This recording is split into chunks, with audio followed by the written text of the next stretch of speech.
We see a flashback that Yom Jang-seon sent Dongju the DNA test between him and Il-do. We then see Il-do getting ready to leave the house. Deok-hui seems upset and asks Il-do if he could kill Song-hyun again if he were alive. Il-do says he would, and Deok-hui reveals that Dongju is Song-hyun, which, of course, Il-do already knows.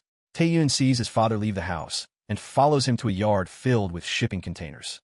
A flashback shows Il-do and Jang-seon talking after Sun-ho and Jeon-won's deaths. We learn that Il-do was tasked with convincing Jeon-won of something, but she refused. Jang-seon is glad Il-do got rid of her. Jang-seon then suggests that Il-do marry Deok-hui and become Deesun's oldest son-in-law. After Il-do leaves, another man sits next to Jang-seon. They discuss Jeon-won, and there's a comment about her being an activist-turned-spy, but this conversation is quite vague about it. They also mention Il-do being Song-hyun's father. All of this is on the recording that Dongju gets from the Dandelion files. He listens to it in his car before heading out to meet Il-do. As we've seen before, Il-do shoots Dongju as Jang-seon watches from afar. He chooses that moment to call Il-do and tell him Dongju is his son. But Dongju isn't dead yet, and Jang-seon tells Guho's men to go in. Il-do looks shaken by the truth, which Dongju confirms. Tae-yoon then rushes in, forcing his father to stop. Dongju takes his gun and uses it to dissuade Guho's men from causing further harm. He then grows weak from the bullet wound, and Tae-yoon helps him out while Il-do remains shocked. It gets worse when he gets a text from Kang Song, who says Dongju could be Il-do's son. Tae-yoon takes Dongju to a small hospital where they are joined by Won-bae. As he's recovering, Tae-yoon tells Dongju he'll never forget what his father did. At present, Il-do rushes to Kang Song's house. Song describes how he overheard Sun-ho and Jeon-won discussing the truth about Il-do's son. As they leave the hospital, Dongju tells Tae-yoon to go home. Another flashback shows Il-do asking Sun-ho for help with his father's factory, which is close to shutting down. But Sun-ho refuses. He then warns Il-do to stay away from Yom Jang-seon, but that doesn't go down well with Il-do. Il-do leaves the room and comes across Deok-hui. They discuss Sun-ho's illegitimate child, not realizing how far it is from the truth. At present, Il-do locks himself in his room for a few days, worrying Deok-hui. Dongju visits him and shows him the DNA test result. Il-do says that even if he knew Song-hyun was his son, he would still have killed him. When Dongju says he was expecting an apology, Il-do asks where he would even begin. Dongju tells Il-do that Tae-yoon is worried and leaves the room. He meets Eun-nam outside. She's pretty confused, and Dongju asks her to wait for a while before he can explain everything. Back at their makeshift prison, Won-bae realizes that Yang-chun has escaped, but he didn't take the injured administrator with him. Yang-chun turns up at Jang-seon's house and offers to help him. Il-do interrupts their meeting. He finally confronts Jang-seon about the lies, but he shows no remorse and insults Il-do. Il-do surprises him by saying he will now be siding with Dongju. Back home, Deok-hui finds the DNA test in Il-do's room. She is naturally incredibly shocked. Afterwards, she speaks to Guk-hui about a plan to kick Il-do out of Daesan. She says he's unfit to be Tae-yoon's father. Soon, Chairman Cha and Yang-soo come back from their honeymoon. Seon-yu moves into the house as well. Sometime later, Jang-seon tells Chairman Cha that Dongju is Il-do's son. He also reveals that Dongju stole the National Patriotic Fund and then whispers something that we can't quite hear. That night, Dongju and Chairman Cha are having a drink when the chairman asks about Dongju's father. He mentions the university professor, Sister Agnes's father, and the chairman leaves it at that. Dongju gives him the codes to his safes and then leaves. The chairman then calls Jang-seon, who tells him to strike while the iron is hot. Dongju meets Il-do and tells him that he gave the chairman the old passcodes. Il-do then tells Dongju that he's cut ties with Jang-seon. Il-do agrees to tell the chairman the whole truth in order to turn him against Jang-seon. At that moment, the chairman calls and tells Dongju he knows about him and Il-do. He suggests the three of them discuss things at Dongju's place the following night. Il-do arrives at Dongju's house the next night and says the chairman will join them later. They drink some soju, and Il-do describes how he trained himself not to feel any guilt. They wonder what it would be like to be a regular father and son. When the bell rings, Il-do opens it and is ambushed by Yang-chun, who stabs him. Dongju fights him but is losing, which is when Il-do intervenes and throws himself and Yang-chun off the stairs.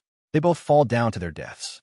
Despite Dongju's efforts to save Il-do, he dies after saying a few words of love for Dongju. At the funeral, Dongju tells Yom Jang-seon that he's not welcome and sends him away.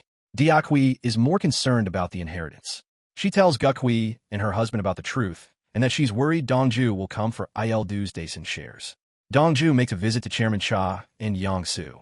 He asks Yang-su to leave and then confronts Chairman Cha about the plot to kill him and Il-do. He asks the chairman to stop going after him or he'll make sure CNU loses his place in Daesan. He also tells the chairman not to come to the funeral. Dongju steps out and then comes back to the chairman with CNU. Dongju proves that he's changed CNU's mind. Earlier, CNU wasn't interested in studying, but now he's ready to get a major in business and even calls the chairman father. Naju leaves the room to see Unnam waiting for him. He tells her the truth about his parentage. It's conflicting for her due to her hatred towards Il-do.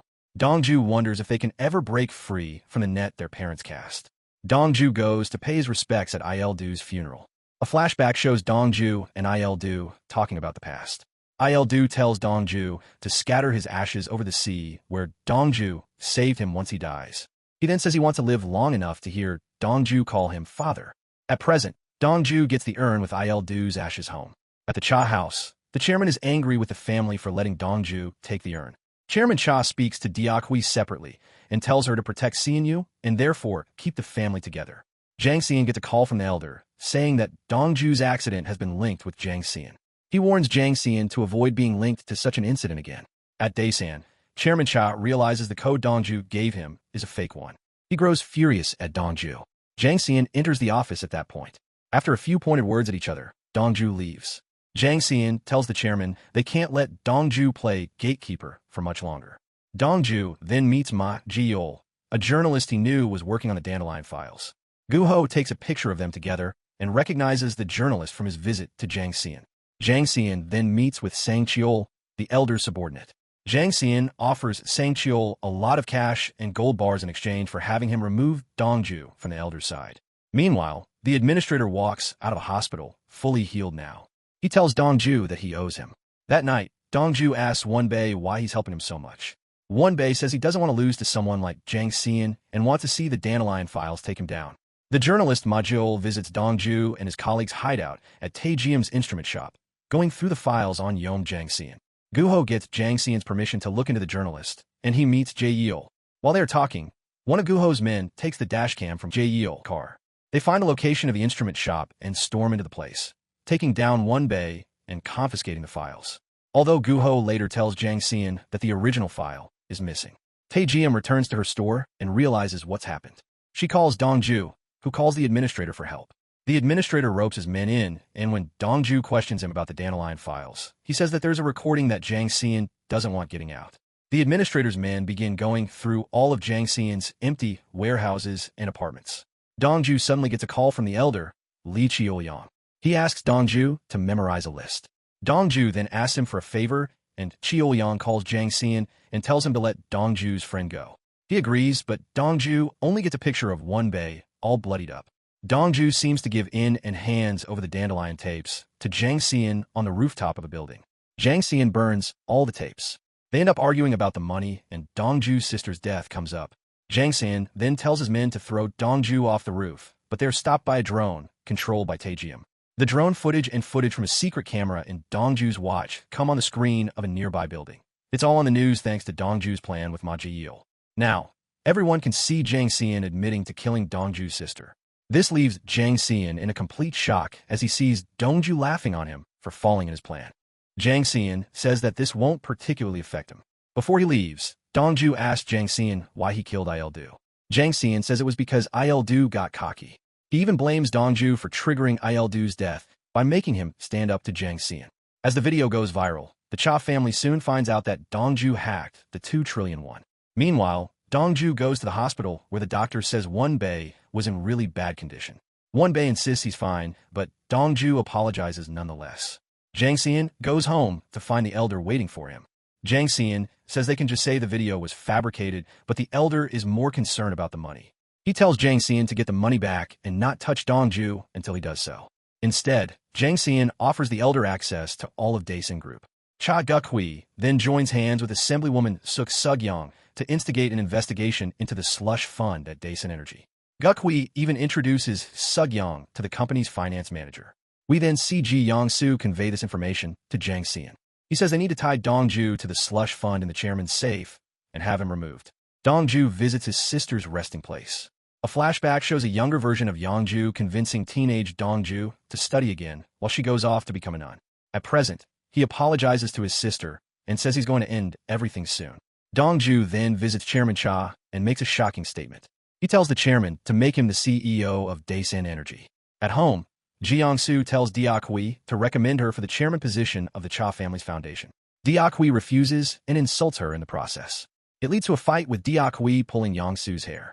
Xianyu watches all this through the room's glass door. Dongju explains to the chairman that Jiang Xian wants Daesan for himself and always has. Dongju brings up the time when Daesan Energy nearly went down because Jiang Xian had blocked certain oil imports.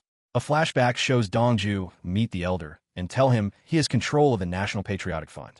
In exchange for proof of the funds, Dongju asks the elder to unlock the oil imports for Daesan Energy.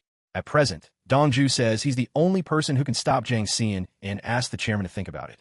As Dongju is leaving, he comes across Unam. Unam asks him to simply leave Daesan behind, but he says he has to make sure Jiang Xian leave. Unam then reveals she knows about Dongju's parentage. Ji Yangsu visits Jiang Xian and gives him a part of the fund record of Chairman Cha's inner vault. Yangsu is worried about Xianyu being very taken in by Dongju.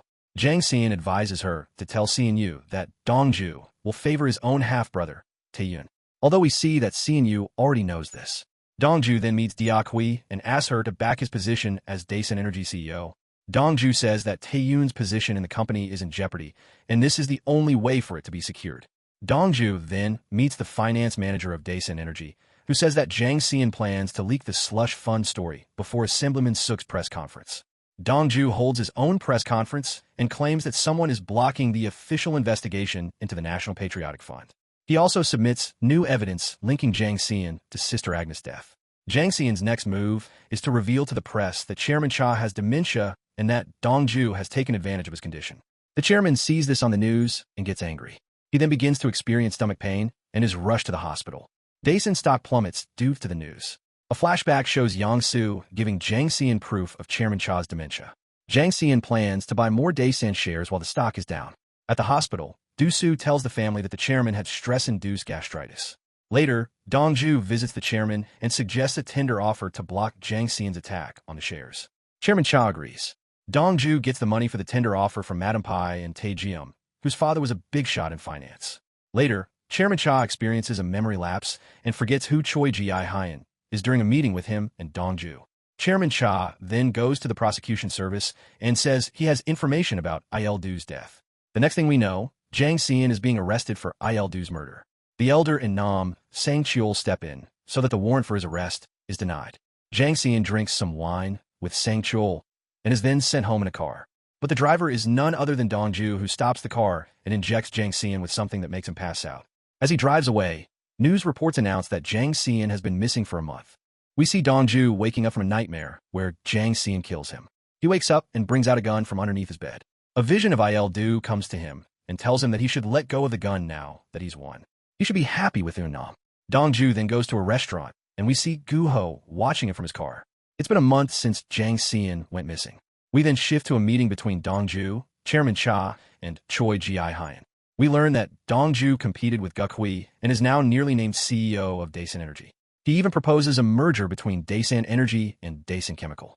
Elsewhere, Gukhui and Ji Yangsu wonder if something's happened to Jiang Xian or if he is switching sides. Unam arrives, and we learn she is now on the board of Daesan Energy. Soon, Dongju is officially made the new CEO of Daesan Energy. He announces his plans to merge Daesan Energy and Daesan Chemical into Daesan ENC. Afterwards, Unam straight up asks Dongju if he killed Jiang Xian. Assuming he did, Unam tells him he did a good job. Dongju then goes up to the chairman's office, where Xianyu tells his father he wants to see the secret vault. Dongju opens it on the chairman's orders, and we see a package from the burger restaurant stashed inside the vault. The chairman tells Xianyu he'll get the password when he is capable of leading Daesan Group. Back home, Unam and Taeyin talk about some things from the past. They're standing on a low wall right by a steep drop. After Unam leaves, Xianyu arrives and pushes. Elsewhere, Wonbei and Dongju visit a law firm for Wonbei's lawsuit against the hospital that framed him when he was working as a nurse. The lawyer in charge turns out to be none other than Hui Chiel. They engage in some banter, and Dongju eventually leaves, but things between them are definitely not as sour as before. On the way back, Wonbei asks Dongju if Jiang Xian's disappearance was his doing. Dongju doesn't respond.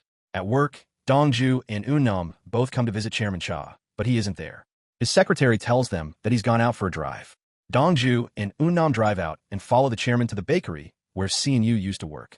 The chairman eventually spots Dongju and Eun-nam and realizes that he's had a memory lapse again. We then skip 1 year ahead. Guho still watches Dongju go to the burger place. Later, Dongju, Eun-nam, and Gukhui discuss business. Gukhui is now CEO of Daesun Volt and seems on better terms with Dongju. Jang Si-in's wife, Bo-yeon, dismisses Guho and gives him a severance package, telling him to stop looking for Jang Si-in. Bo-yeon then calls Dongju over for a meal and finally describes what he was like as a child. Bo-yeon reveals that she's moving and turning the house into a kindergarten instead. She even gives Dongju a photo of herself and little Dongju. Bo-yeon tells him his mother was a good person. Even when she was desperate for money, for Dongju's sake, she didn't take the wrong path. Dongju picks up a package from the burger place and puts it inside the chairman's inner vault. After he leaves, a window opens up behind the shelf and a hand takes the package. It's Jang Si-in, who has been kept inside a small storage room and chained to the floor for over a year now.